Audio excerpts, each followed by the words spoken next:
तिकडे मेळघाटच्या धारणी नगर पंचायतीच्या सार्वत्रिक निवडणुकीसाठी भाजप आमदार केवळराम काळे आणि माजी आमदार बच्चू कडू आणि त्यासोबतच माजी आमदार राजकुमार पटेल यांची प्रतिष्ठा पणाला लागली आहे। या ठिकाणी भाजपकडून सुनील चोथमल यांना, काँग्रेसकडून राजकिशोर मालविया यांना तर बच्चू कडू यांच्या प्रहार पक्षाकडून मोहम्मद रफिक मोहम्मद युसुफ या उमेदवाराला नगराध्यक्षपदासाठी तिकीट दिलंय।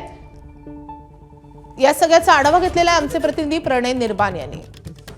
धारणी नगर पंचायत तर्फे महाविकास आघाडीकडून राजकिशोर मालविया यांना उमेदवारी दिलेली आहे। घरोघरी जाऊन ते प्रचार करतात। आपल्यासोबत राजकिशोर मालविया, काय सांगाल, कसा प्रचार सुरू आहे?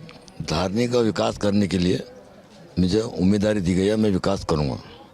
काय वाटते तुम्हाला माहोल?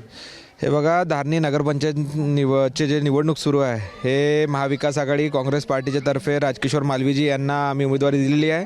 याचे पहिले सुद्धा ते नगरसेवक होते आणि जेव्हा धारणी ग्रामपंचायत होती तेव्हा सुद्धा हे ग्रामपंचायत सदस्य आणि उपसरपंच सदस्य राहिलेले आहेत। आज हे मेळघाट क्षेत्रामध्ये माजी आमदार राजकुमारजी पटेल साहेब यांच्या नेतृत्वामध्ये महाविकास आघाडीचं पॅनल तयार केलेलं आहे आणि आज जे लोकांचं जे आम्हाला प्रतिसाद मिळत आहे त्याच्यामुळे हे निश्चित होत आहे की येत्या 3 तारखेला हा गुलाल केवळ पंजाचाच उडणार आहे धारणी नगरपंचायतच्या निवडणुकीमध्ये।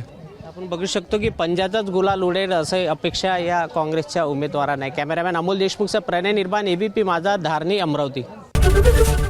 एबीपी माझा, उघडा डोळे बघा नीट।